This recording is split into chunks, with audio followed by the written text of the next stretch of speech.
السلام علیکم۔ قرآن مجید میں اللہ رب العزت نے پیغمبروں سے متعلق جتنے بھی واقعات بیان کیے ہیں ان میں نوع انسانی کے لیے ہدایت اور پیغام ہے۔ کوئی واقعہ بھی مفہوم اور معنی سے خالی نہیں۔ ان میں سے ایک مشہور اور معروف واقعہ اللہ کے پیغمبر حضرت موسیٰ علیہ السلام اور حضرت خضر علیہ السلام کے ملاقات کا ہے، جسے سورہ کہف میں تفصیل کے ساتھ بیان کیا گیا ہے۔ اس واقعہ میں اللہ نے حضرت خضر علیہ السلام کے ذریعے اپنے کارخانہ مشیت میں رونما ہونے والے حادثات میں سے چند ایک پر سے پردہ اٹھایا ہے۔ واقعہ کچھ یوں ہے کہ ایک مرتبہ بنی اسرائیل نے حضرت موسیٰ علیہ السلام سے پوچھا، اے اللہ کے پیغمبر، کیا اس روح زمین پر آپ سے بھی بڑا کوئی عالم ہے؟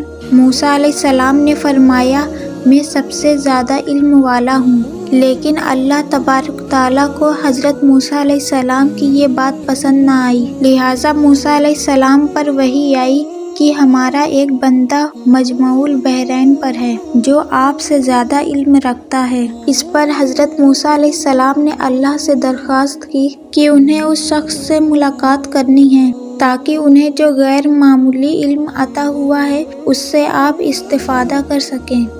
اللہ نے فرمایا، اس بندے کا نام خضر ہے، اس سے آپ کی ملاقات ایک صورت میں ہوگی۔ اللہ نے موسیٰ علیہ السلام کو حکم دیا کہ ایک مچھلی آپ توشہ دان میں رکھ لیں اور سفر پر نکل پڑیں۔ جس مقام پر یہ مچھلی گم ہو جائے گی اسی مقام پر وہ شخص ملے گا۔ لہٰذا موسیٰ علیہ السلام نے مچھلی کو اپنے جنبیل میں رکھا اور اپنے خلیفہ یوشع بن نون کو لے کر اس شخص کی تلاش میں نکل پڑے۔ چلتے چلتے جب آپ ایک دریا کے ساحل پر پہنچے تو آرام کرنے کے لیے وہاں کچھ دیر لیٹ گئے اور حضرت موسیٰ علیہ السلام کو نیند آ گئی۔ اچانک وہ مچھلی ٹوکری میں تڑپنے لگی اور اچھل کر دریا میں چلی گئی۔ آپ کے خلیفہ حضرت یوشع نے دیکھا کہ وہ مچھلی جہاں پر گری وہاں پانی ساکت ہو گیا اور ایک راستہ بن گیا۔ جب حضرت موسیٰ علیہ السلام بیدار ہوئے تو حضرت یوشع انہیں یہ عجیب واقعہ بتانا بھول گئے اور دونوں آگے چل دیے۔ جب دوسرے دن یاد آیا تو حضرت یوشع نے آپ کو سارا واقعہ سنا دیا، لہٰذا حضرت موسیٰ علیہ السلام سمجھ گئے کہ یہ وہی مقام ہے جہاں اس مرد صالح سے ملاقات ہونی تھی۔ لہٰذا آپ دونوں واپس اسی راستے پر لوٹے اور اس مقام پر پہنچے تو دیکھا کہ وہاں ایک چٹان پر چادر اوڑھے ایک شخص بیٹھا ہے۔ وہ شخص حضرت خضر علیہ السلام تھے۔ حضرت موسیٰ علیہ السلام نے انہیں سلام کیا اور اپنا تعارف کرانے کے بعد فرمایا کہ مجھے آپ وہ خاص علم سکھا دیں جو اللہ نے آپ کو عطا فرمایا ہے۔ حضرت خضر نے کہا، اے موسیٰ، یہ ممکن نہیں کیونکہ آپ صبر نہیں کر پائیں گے۔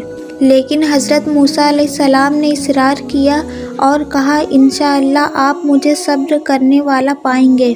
حضرت خضر نے کہا، تو پھر ایک شرط ہے کہ جب تک آپ میرے ساتھ رہیں گے کسی معاملے میں آپ سوال نہیں کر سکتے جب تک میں خود آپ کو اس کی حقیقت بیان نہ کر دوں۔ لہٰذا حضرت موسیٰ علیہ السلام نے شرط منظور کر لیا اور دونوں بزرگ اس ساحل کے راستے چل پڑے۔ چلتے چلتے آپ ایک مقام پر پہنچے جہاں ملا لوگوں کو کشتی پر سوار کر رہا تھا تاکہ وہ لوگوں کو دریا پار کرا دے۔ جب اس ملا نے حضرت خضر کو دیکھا تو پہچان لیا کہ یہ اللہ کے نیک بندے ہیں، لہٰذا اس نے آپ دونوں سے کوئی کرایہ نہیں لیا اور اپنی کشتی میں سوار کر لیا۔ جب کشتی چلنے لگی اور دریا کے لہروں کے درمیان پہنچی تو حضرت خضر نے اس کشتی کا ایک تختہ توڑ دیا جس سے کشتی میں سوراخ ہو گیا۔ اس پر حضرت موسیٰ علیہ السلام نے کہا، اس ملا نے آپ کے ساتھ اتنا اچھا سلوک کیا اور بدلے میں آپ نے اس کی کشتی توڑ ڈالی، یہ آپ نے بہت برا کام کیا۔ اس پر حضرت خضر نے کہا، میں نے آپ سے پہلے ہی کہا تھا کہ آپ صبر نہیں کر سکیں گے۔ لہٰذا حضرت موسیٰ نے معذرت کی اور کہا، میری اس غلطی کو درگزر کر دیجیے، میں اپنا وعدہ بھول گیا تھا۔ اس دوران ایک چڑیا آئی اور اس کشتی کے کنارے بیٹھ کر دریا میں چونچ ڈالے اور پانی پینے لگی۔ حضرت خضر علیہ السلام نے حضرت موسیٰ سے کہا، میرا اور تمہارا علم دونوں ملا کر بھی اللہ کے سامنے اتنی حیثیت بھی نہیں رکھ سکتی جتنی ابھی اس چڑیا کی چونچ میں اس سمندر کا پانی ہے۔ کشتی ایک ساحل کے کنارے رکی، لہٰذا دونوں حضرات اتر گئے اور آگے چل دیے۔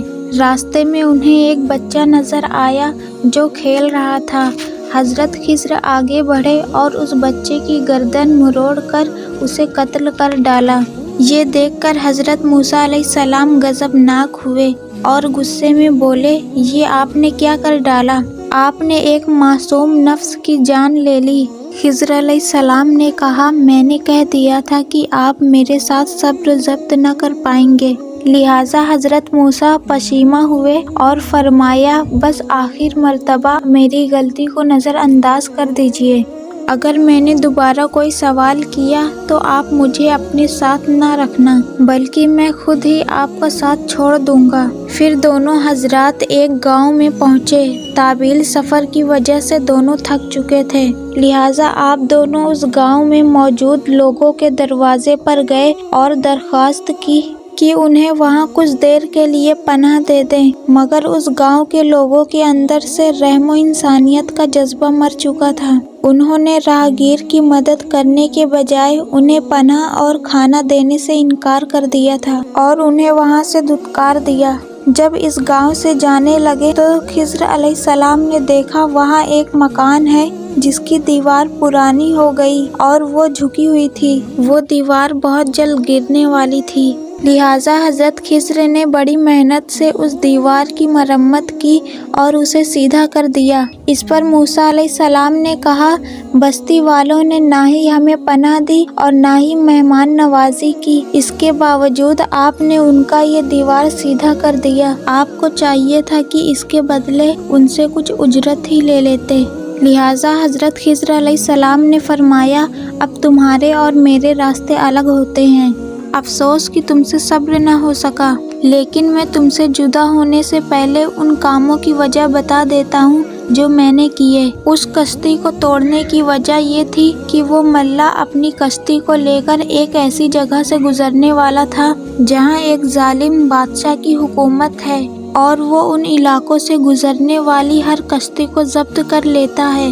جب وہ اس علاقے سے گزریں گے تو اس کشتی میں نقص ہونے کی وجہ سے وہ بادشاہ ان سے کشتی نہ چھینے گا اور انہیں چھوڑ دے گا۔ اس طرح وہ غریب ملا کا روزگار بچ جائے گا اور وہ بچہ جسے میں نے قتل کیا وہ بڑا ہو کر ایک بدکار شخص بننے والا تھا جو کفر اور سرکشی کرتا اور اپنے ماں باپ کے لیے آفت بن جاتا۔ لہٰذا باحکم الہی میں نے اسے قتل کر دیا تاکہ اس کے ماں باپ اس کے فتنہ سے محفوظ ہو جائیں، اور اب اللہ بڑے انہیں نیک اور صالح اولاد سے نوازے گا۔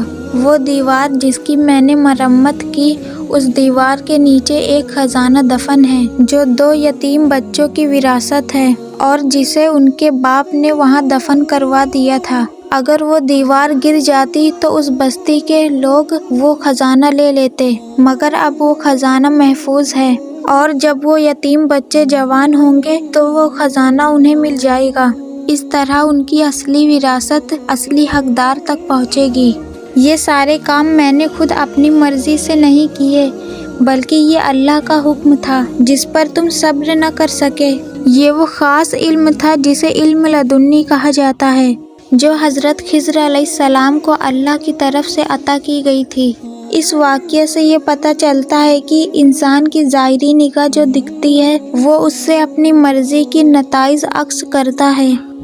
در حقیقت کائنات کی ہر چیز میں اللہ کی وہ مصلحت کار فرما ہوتی ہے جو انسان کے سمجھ سے بالاتر ہے، اور اللہ کے کام میں بہتری کا کوئی نہ کوئی پہلو چھپا ہوتا ہے۔ اس لیے جو بھی معاملہ پیش ہو، ہمیں اللہ کی رضا پر راضی رہنا چاہیے اور صبر و شکر کرنا چاہیے۔